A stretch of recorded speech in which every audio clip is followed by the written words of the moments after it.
Negotiators are heading to Cairo once again to try to bring a ceasefire to Gaza. For more on this, I'm joined by Rami Khouri. He joins me live from New York. He's an author and also a political analyst. Rami, great to have you here with us on TRT World. Now, this is something that I was wondering over the past few hours. More than 30,000 Palestinians have been killed in Gaza by Israel, most of whom are women and children. But it took the killings of 7 aid workers for the international community to wake up. Why? I think the simple explanation is that this is really being revealed as the last colonial battle in the entire world, and then the colonial powers in the north, including the United States and England and others, when they see 30,000 Palestinians are killed, even using their own weapons, they don't really react very much. When they see 7 people from the Western countries, including some local workers with them, when people from the northern Western countries, the imperial heartland, are killed, then they react. That's the only explanation that makes any sense to me, because it's not a question of all human lives are worth the same. They're not worth the same from the perspective of Israel or the United States or the Western powers. So this is something that is dramatic, and we'll see if it's going to have any consequences.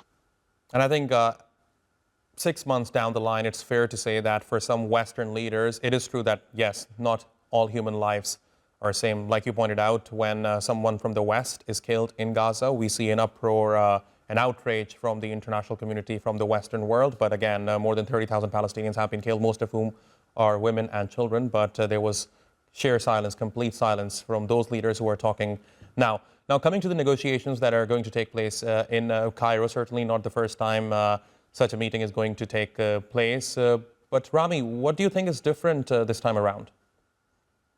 Oh, quite a few things are different. You're having a convergence now of real serious pressures on the key actors. You have in the United States, Biden and the Democrats really worried about the trend in the continued voting in the primary elections in many states, where you're getting 10-15% of the voters saying they're not going to vote for Biden. These are primaries, it's not the actual election. But these are powerful signals that the Democrats are in real danger of losing not only the presidential election, but also state and local elections. So that's pushing the Biden administration hard. Netanyahu is being pushed by domestic political pressures. There's members of his own coalition are now saying that they want to have new elections in September. And there's a big upsurge in popular demonstrations with a big focus on getting the hostages back. Then you also have the continued use of legal means, legal law cases around the world by individuals, by NGOs, by lawyers to take people to court. That includes Israelis, Western officials, governments in the West, legal cases after the International Court of Justice decision, a preliminary decision on plausible genocide by Israel.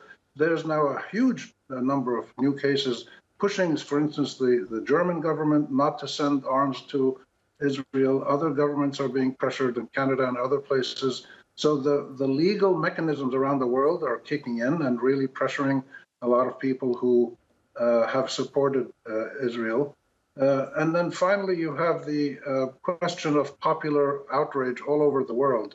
There continues to be a large amount of support, statements, demonstrations. Anywhere Biden goes, people are demonstrating in front of wherever he is. So the pressure is really building up, and they just need to do something to relieve the pressure. They may not fully stop the war. They may not relieve all the political pressures, but it's getting really intense for the critical players, especially the U.S.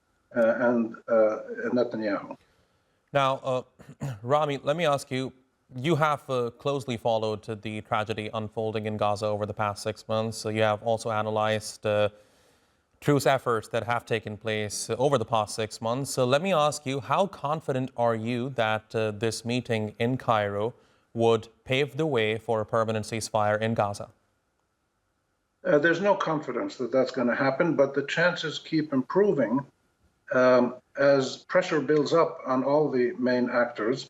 Hamas has said that it's sticking by its position, its proposal for a full ceasefire, for the Israelis to have a full withdrawal from Gaza, Palestinians returning to their homes, rebuilding schools and hospitals and homes, more aid, freedom of movement within Gaza, and then what they call a serious hostage release negotiation. So the Hamas is pretty clear about what it wants to do, and it's willing to basically meet the terms that the Israelis want, which is to get the hostages back. So we'll see if these are tough terms.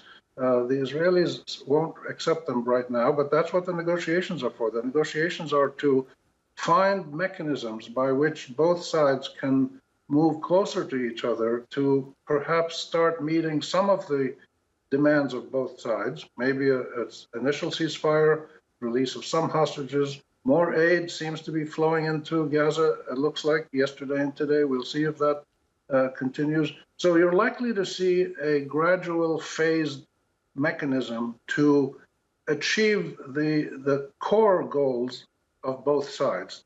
You're not going to achieve all the goals, and you're not going to achieve them simultaneously or all at once. But the situation politically is becoming untenable for the United States and for Israel. And also, there's a lot of pressure around the Arab world. Arab governments are worried because people are demonstrating all over the Arab world showing their anger. So there's building up a lot of pressure, and this has to be translated into some progress on the negotiations, which I think we're likely to see in the coming week in phased elements, not the whole thing at once.